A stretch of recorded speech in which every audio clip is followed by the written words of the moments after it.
सभी दोस्तों का स्वागत है इंडिया के largest question paper and solution providing channel पे।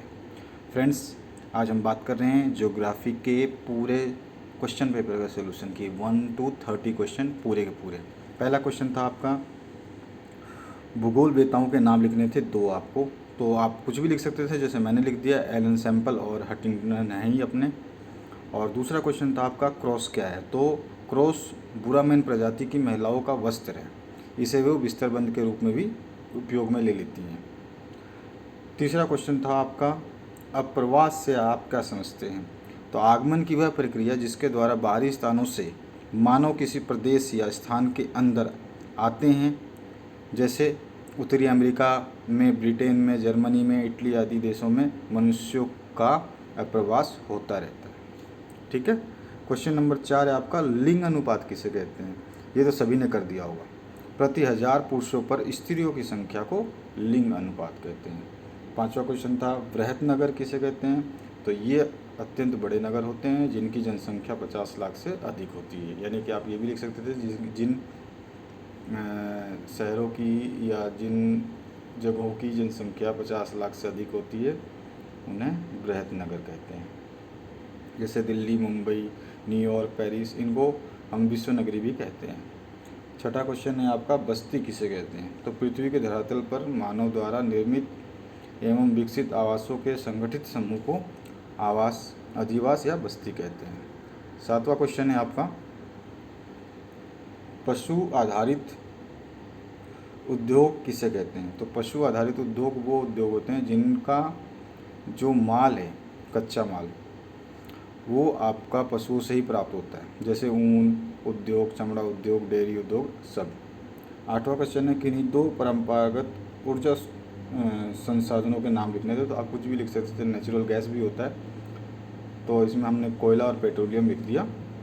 नाइन्थ क्वेश्चन है आपका एल्युमिनियम का मुख्य स्रोत या एस क्या है, तो उसका जानते हैं आप, बॉक्साइट होता है। बॉक्साइट ही एल्युमिनियम का मुख्य स्रोत है, बॉक्साइट से ही एल्युमिना और एल्युमिना से ही एल्युमिनियम बनाया जाता है। 10वां क्वेश्चन है अत्यधिक खनिज के दो उदाहरण दीजिए, तो आप इसका दे सकते थे अधात्विक खनिज, अधात्विक मतलब जिसमें धातु ना हो, तो संगमरमर हो गया आपका, ये भी खनिज है, और जिप्सम हो गया, ये भी आपका खनिज है। ठीक है दोस्तों, अब 11वें क्वेश्चन की बात करें, पूर्व पश्चिम गलियारा किन दो शहरों को जोड़ता है, तो पूर्व पश्चिम गलियारा असम के सिलचर की गुजरात की पोरबंदर से जोड़ता है। 12वां क्वेश्चन है भारत में राष्ट्रीय विकास परिषद का गठन किस वर्ष में किया गया था, तो 6 अगस्त 1992 में किया गया था। 13वां क्वेश्चन है मुख्यमंत्री जल स्वावलंबन अभियान से आप क्या समझते हैं, तो इस अभियान का मुख्य उद्देश्य गांवों को जल आवश्यकता की दृष्टि से आत्मनिर्भर बनाना था, ताकि पेयजल संकट, घरेलू उपयोग, पशुओं के लिए जल व सूखे की समस्या की कम किया जा सके। ये था मेन इसका, इसीलिए चलाया गया था ये। ठीक है। अब खंड ब की बात करते हैं, 14वां क्वेश्चन आ जाता है। तो 14वां क्वेश्चन में आपका था गौड़ जनजाति के निवास क्षेत्रों का वर्णन करना था आपको। तो गौड़ जनजाति के कई वर्ग मध्य प्रदेश, छत्तीसगढ़, झारखंड, महाराष्ट्र, उड़ीसा, आसाम में रहते हैं।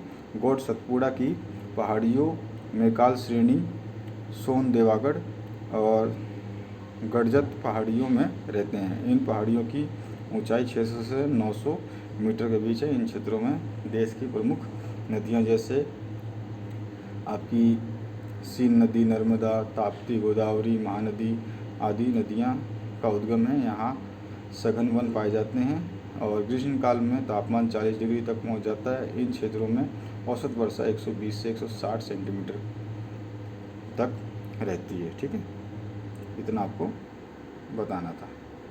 इसके बाद में आपको दो डायग्राम बनाने थे, एक रेखीय प्रतिरूप और एक वृत्ताकार प्रतिरूप। तो रेखीय प्रतिरूप आपके सामने है, ऐसा कुछ बनाना था, और उसके बाद में ये जो आरेख दूसरा बनाना था, वृत्ताकार प्रतिरूप का बनाना था।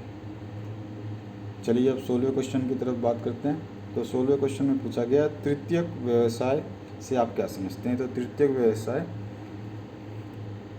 इस व्यवसाय में समुदायों को दी जाने वाली व्यक्तिगत तथा व्यावसायिक प्रत्यक्ष सेवाएं सम्मिलित हैं। इसे सेवा श्रेणी व्यवसाय भी कहते हैं। अधिकांश तृतीयक क्रियाकलापों का निष्पादन कुशल श्रमिक व्यावसायिक दृष्टि से प्रशिक्षित विशेषज्ञ और परामर्शदाताओं द्वारा होता है। इसमें बीमा व्यवसाय सम्मिलित है, जैसे आपका परिवहन व्यापार और गणितीय संचार सेवाएं, बैंक की सेवाएं, पर्यटन सेवाएं, ये सब हैं। तो आप ये लिख सकते थे। 17वें क्वेश्चन में बात करें, विश्व की प्रमुख 4 पाइपलाइनों की आपको बतानी थी। तो आप बहुत सारे पाइपलाइन हैं, हमने अपने हिसाब से लिख दिया, आप अपने हिसाब से लिख सकते थे। इसमें बिग इंच पाइपलाइन है, बिग इंच, और टैप पाइपलाइन है, OIL है, और HVJ है। तो इनमें से आप और भी लिख सकते थे। भेल है, आपका गेल है, बहुत सारे हैं, ONGC है। 18वां क्वेश्चन है आपका, अंतर्राष्ट्रीय व्यापार के 2 लाभों का वर्णन करना था आपका। तो अंतर्राष्ट्रीय व्यापार से 2 लाभ में हमने अपने हिसाब से राष्ट्रीय आय में वृद्धि होती है और दूसरा सांस्कृतिक लाभ होता है। राष्ट्रीय आय में क्या होती है, किसी वस्तु के उत्पाद में जो विशिष्टीकरण प्राप्त कर लेने पर अनेक निर्यातों से अधिक आय प्राप्त होती है। इससे देश की राष्ट्रीय आय में वृद्धि होती है। विदेशी व्यापार में उत्पादन स्तर व अर्थव्यवस्था में भी वृद्धि हो जाती है। और सांस्कृतिक लाभ क्या होता है, तो अंतर्राष्ट्रीय व्यापार से विभिन्न देशों के लोग संपर्क में आते हैं और एक दूसरे के सांस्कृतिक, भाषा, धर्म, परंपरा, रीति रिवाज से परिचित होते हैं। अंतर्राष्ट्रीय व्यापार सभ्यता एवं संस्कृति का एक अच्छा प्रयास है। ठीक है। अब 19वां क्वेश्चन था आपका, जल प्रदूषण के नियंत्रण हेतु 4 उपचार आपको बताने थे। तो कोई भी आप लिख सकते थे, ये तो जनरल क्वेश्चन था। सभी नगरों में जल मल के निस्तारण हेतु शिविर जो साधन है, शोधन है, संयंत्रों की स्थापना करनी चाहिए। रासायनिक कृषि के स्थान पर जैविक खाद वाली खेती को प्रोत्साहित करना चाहिए। औद्योगिक अपशिष्ट युक्त जल को उपचारित कर वहीं पुनः उपयोग करना चाहिए। मृत पशुओं पक्षियों को नदी में विसर्जन करने पर पूर्ण तरह रोक लगा देनी चाहिए। ठीक है। और उनके लिए इलेक्ट्रिक शवगृहों की स्थापना करनी चाहिए। 20वां क्वेश्चन है आपका, भारत में साक्षरता को प्रभावित करने वाले 4 कारक लिखने थे। तो इसमें 4 कारक हमने ऐसे लिख दिए, अर्थव्यवस्था का प्रसार, नगरीकरण का स्तर, जीवन स्तर और आपका जातीय संरचना। ठीक है। इनको फिर व्याख्या कर सकते थे। इसके बाद आ जाइए आप 21वें क्वेश्चन पे। तो संसाधन संरक्षण पर एक लघु टिप्पणी लिखनी थी, छोटी सी। तो संसाधन संरक्षण क्या है, संसाधन संरक्षण का अभिप्राय संसाधनों के नियोजन विवेकपूर्ण, मितव्ययपूर्ण, पूर्णपूर्ण और क्षमतानुसार विनाश रहित उपयोग से है, जिसमें संसाधनों का उपयोग जनसंख्या की आवश्यकता अनुसार इस प्रकार विवेकपूर्ण ढंग से किया जाता है ताकि संसाधनों को भावी पीढ़ी हेतु भी सुरक्षित रखा जा सके। यानी कि ये नहीं कि हमारे पास है तो हम उसको खर्च कर दें। संसाधनों के संरक्षण से अभिप्राय संसाधनों के बिल्कुल उपयोग नहीं या पूंजीपूर्ण उपयोग करने से नहीं है। इनमें जिन संसाधनों का उत्पाद एवं उपलब्धता कम है उनका उपयोग अति आवश्यक कार्यों में ही किया जाना चाहिए। उदाहरण के लिए विश्व में तांबे की उपलब्धता एवं उत्पादन कम है, अतः इसका औचित्यपूर्ण उपयोग विद्युत उपकरणों या मशीनों के में ही अधिक करना चाहिए। ठीक है। 25वां क्वेश्चन है, पशुचारण क्या है। तो आप इसको पढ़ सकते हैं। ठीक है। मैं तो मेन आपको बहुत सारे क्वेश्चंस बता दिए, यहाँ पे साफ लिखे हुए हैं, कोई दिक्कत नहीं है, आप आराम से पढ़ सकते हैं, आपने करा भी होगा। तो पशुचारण क्या है, फिर आपको चलवासु पशुचारण होता है। ठीक है। अब इनकी विशेषताएं क्या क्या हैं। अधिकांश जो चलवासी पशुचारण कबीलों में रहते हैं, इनकी संपत्ति इनके पशु ही होते हैं, इनमें भूमि का विस्तृत उपयोग किया जाता है ना। इसके बाद पशुचारण की विधि प्राचीन ढंग की होती है और ये ऋतु के अनुसार पशुचारण करते हैं। जैसे जैसे ऋतु बदलती है उस हिसाब से ये पशुचारण करते हैं। और उसके बाद वाणिज्यिक पशुचारण है, उसकी भी विशेषताएँ हैं। तो यहाँ पर सारी चीज़ें हमने बता दी है इसमें। तो आप इनको आराम से बिल्कुल स्लाइटली आराम से पढ़ लेना, कोई दिक्कत नहीं है। 26वें क्वेश्चन पे आ जाइए। 26वें क्वेश्चन की हम बात करते हैं। अब मैं बता दूं आपको 21 के बाद में 22, 23 और 24 ये चारों क्वेश्चन, ये 25वां क्वेश्चन था, इसके बाद 26वें कर रहे हैं, तो जो मैप वाले क्वेश्चन है हम लास्ट में करेंगे। 26वां क्वेश्चन है भारत, जो आपको पूछा गया है वो पूछा था आपको 26वें क्वेश्चन में, भारत में जनसंख्या वृद्धि को नियंत्रित करने के 3 उपाय बताने थे। तो विवाह की आयु में वृद्धि कर देना, उसके बारे में लिखना था आपको, ये मेन हेडिंग थी, ठीक है। उसके बारे में लिखने के बाद में आप आ जाइए नीचे, आर्थिक समृद्धि होना और शिक्षा का बहुत मेन उपयोग है, महत्व है, ठीक है, इसके बारे में आपको लिख देना था। 27वें क्वेश्चन में आ जाइए। तो 27वें क्वेश्चन में महात्मा गांधी राष्ट्रीय ग्रामीण रोजगार गारंटी यानी मनरेगा पर टिप्पणी लिखनी थी। तो ये तो आपके मनरेगा के बाद में अब हम बात करते हैं 28वें क्वेश्चन की, विश्व में जनसंख्या घनत्व को प्रभावित करने वाले कारकों का वर्णन करना था आपको। तो इसमें बहुत सारे कारण हैं, जैसे आपकी प्रभावित करने वाला एक खनिज है, खनिज का जो है आपका वो भी प्रभावित करता है। नागरीकरण है दूसरा, आप तो आराम से पढ़ लेना, कोई दिक्कत नहीं है, आपको याद भी होगा, ये तो इजी क्वेश्चन थे। और नागरीकरण आप लिख सकते हैं, जो नगर रोजगार के बेहतर अवसर में शैक्षिक और चिकित्सा सुविधाएं, जो परिवहन और संचार को बेहतर साधन प्रस्तुत करते हैं, अच्छी नागरिक सुविधाएं और नागरिक जीवन का लोगों को की वजह से जो लोग हैं नगरों की तरफ आते रहते हैं। और दूसरा है आपका, तीसरा है औद्योगिकरण, इसके बारे में भी आप पूरा लिख सकते हैं, ठीक है। और अगर और लिखने को बोले जाए तो आप परिवहन के साधन भी लिख सकते हैं, यहाँ पे ये रहा। उसके बाद 29वें क्वेश्चन पे आ जाइए, जैविक एवं रासायनिक कृषि में अंतर स्पष्ट करना था, कोई भी 4 लिखने थे आपको। तो 29वें क्वेश्चन में गेहूं के उत्पादन के लिए क्या क्या भौगोलिक जो दशाएं हैं वो हमने मतलब एक एग्जाम्पल ले लिया, आप कुछ भी लिख सकते थे। तो इसमें तापमान हो गया आपका पहला, तापमान के बाद में आप नेक्स्ट आ जाइए, मिट्टी हो गई, ठीक है, मिट्टी कैसी है।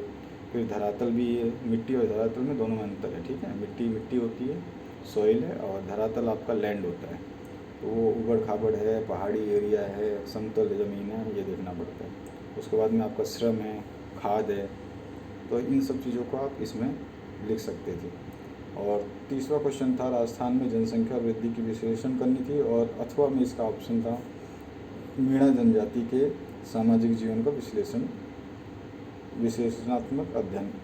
तो हमने मीणा जाति वाला कर दिया, और उसका सामाजिक जीवन पर विशेषणात्मक अध्ययन निम्न प्रकार है, तो उसमें उनके सामाजिक जीवन लिख दिए कि मतलब मीणा जनजाति के लोग कैसे थे, कैसे रहते थे, क्या करते थे, इस तरह से उनके सामाजिक जीवन के बारे में बता दिया। आप वीडियो को पॉज करके आराम से पढ़ लेना। और इसके बाद में आ जाइए अर्थव्यवस्था की तरफ, उनकी अर्थव्यवस्था कैसी थी उस टाइम, ऐसी बता दिया हमने। तो इन सब चीज़ों को आप लिख करके पूरा का पूरा क्वेश्चन पेपर आपका बहुत बढ़िया होता है। चलिए, अब जो छूटे हुए क्वेश्चन थे आपके 22, 23, 24 जो कि मानचित्र के थे, तो उनको देख लेते हैं। तो सबसे पहले 22वां क्वेश्चन था, विश्व मानचित्र में आपको जो लौह उत्पादक केंद्र थे उनको बताना था। तो मैंने यहाँ पे लिख दिया, पहला ऑप्शन था आपका बफेलो, और दूसरा था सेंटोस, ठीक है। बफेलो आपका यूएसए में है, सेंटोस आपका इधर ये क्या कहते हैं आपका ब्राज़ील में है, ठीक है। और सार आपका जर्मनी में है, और ओसाका आपका इधर है आपका इटली साइड में, ठीक है। तो इसके बाद में आ जाइए नेक्स्ट, जो आपका 23rd क्वेश्चन था उसको देख लेते हैं। 23rd में मानचित्र में आपको भारत के मानचित्र में 3-4 चीज़ें बतानी थी, राजकोट, वर्धा, हुगली और मदुरई। तो जहाँ जहाँ होने चाहिए थे मैंने यहाँ पे मेंशन कर दिया है, ठीक है।